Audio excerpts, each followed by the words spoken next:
Grabe no, walang tigil yung ulan. Kahapon, pumasok ako, umuulan. Gabi, umuwi ako, umuulan. So natulog ako, umuulan. Pagising ko, umuulan pa rin. Tapos ngayon, papasok na ulit ako ng trabaho, umuulan pa rin. Pero, pinagtataka ko, magbabike pa rin ako. Hindi ko maintindihan mga tropa eh. Simula nung nagbike ako, hindi dahil sa content simula nung nagbike ako, hinahanap talaga ng katawan ko. Yung parang pag hindi ako nagbike sa loob ng isang linggo, parang nangihina ako, parang ganun. Saka nag-i-enjoy ako, hindi ko rin maintindihan eh. Kahit na nababasa ako, lalo na ngayon, umuulan. Siyempre hindi may iwasan yun. Dadaanan ka na mabilis sa sasakyan, tatalsikan ka. Parang naging normal na sa akin. Papasok ako basa, umuulan eh. Kaya lagi ako may baong damit. Tapos magbibihis na lang ako doon sa parking area namin. So ganun yung nangyayari. Siguro ito yung reason kung bakit. Unang-una, ang laki talaga ng natitipid ko in terms sa gasolina. So imagine mo, hindi lang talaga 90 pesos eh. Nagkamali ako ng computation. Supposed to be, English pa kasi. Dapat talaga nasa ano eh. Siguro 120 kasi may binabayaran pa akong toll gate, 'di ba?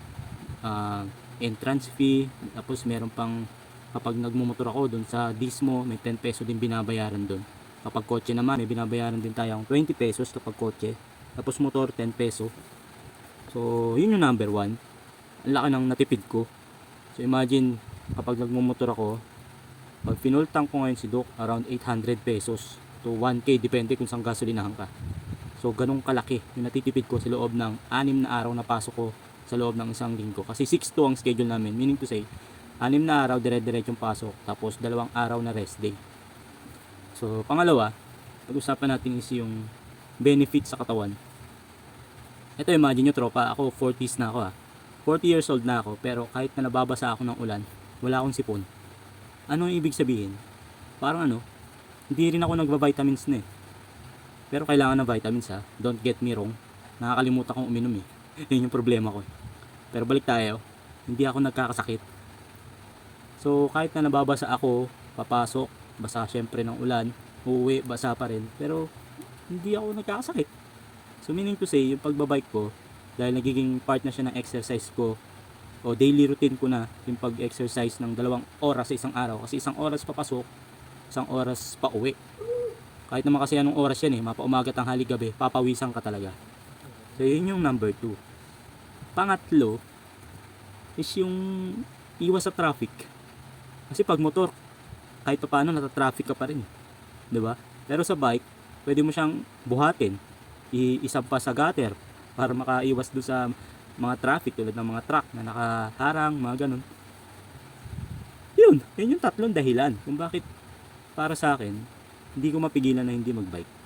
Hindi ko alam sa akin lang ba yun o ewan ko sa inyo mga tropa, yung mga nagbabike dyan. Alam ko marami pang hindi nagbabike ngayon, lalo na yung mga bata-bata kasi conscious yan. May mga nililigawan pa yung mga yan. Siyempre kailangan pagdating sa trabaho, sa eskwela, fresh dapat yan, di ba? Kailangan mabango. Pero kasi pag nagbike ka, matik yan. Pagdating mo ng trabaho o eskwela, pawis ka. Yun yung kaibahan lang dun. Hindi ko rin explain kung bakit nung nagsimula akong magbike, parang ayoko nang tumigil.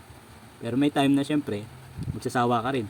Yung mga nagsasabi kasi, nagsawa na rin yung iba, nagbalik sa pagmumotor, di ba? Ganun ang mga sitwasyon natin Pero para sa akin, bilang isang magulang, bilang isang nagtitipid, bilang isang tao na kailangan ng exercise araw-araw, siguro matatagalan bago ako magsawang magbike. Tulad ngayon, time check, alas 7 na ng gabi. So umalis ako ng bahay 8:30 ng gabi. So 1 oras at kalahati na lang, magbabike na tayo. So once again, buti pa si Tonton, pang day 63 na ng ating content ngayong araw mga tropa. Meron pa tayong 92 days para matapos yung content natin na bike to work, para syempre mabawi natin yung pera na ginastos natin pambili doon sa ating fat bike worth 14,000 pesos. Hindi ko alam kung anong gagawin natin pag natapos yung content. It's either ibenta ko siya, kasi yun yung initial na plano natin, ibenta para bawing-bawi talaga natin yung pera na ginastos natin. Pero hindi natin siya mabibenta ng 14k, alam ko, babawasan natin yun. Ganun naman ang mga second hand. Pero nandyan lang siya, hindi siya nagagamit kasi nga mabigat siya. Hindi ko siya madalas gamitin papasok ng trabaho. Kasi isa sa dahilan, pag na-flat yung ating fat bike, mahirap. Hindi siya katulad ng road bike tsaka ng mga gravel bike na napakadali lang tanggalin ng gulong. Yung kasi malaki. Yun ang problema natin. So nagkamali ako ng decision nung binili ko yan. Napormahan kasi ako. Hindi ko pa alam kung bibili pa ako ng bike o stick muna tayo kay payat. So paano mga tropa? Baka mamaya mag-iya na si Miss na kumain. 7 PM na ng gabi. Pero rinig na rinig nyo pa rin yung patak ng ulan sa bubong. So paano? Ganito na lang. Tamang kwento lang tayo habang nag-aantay ng oras. So ride safe po sa inyo lahat. Mapakotse man yan, motor man yan, o bike. Tulad ni Puti pa si Tonton TV. Ride safe po sa lahat. Bye bye.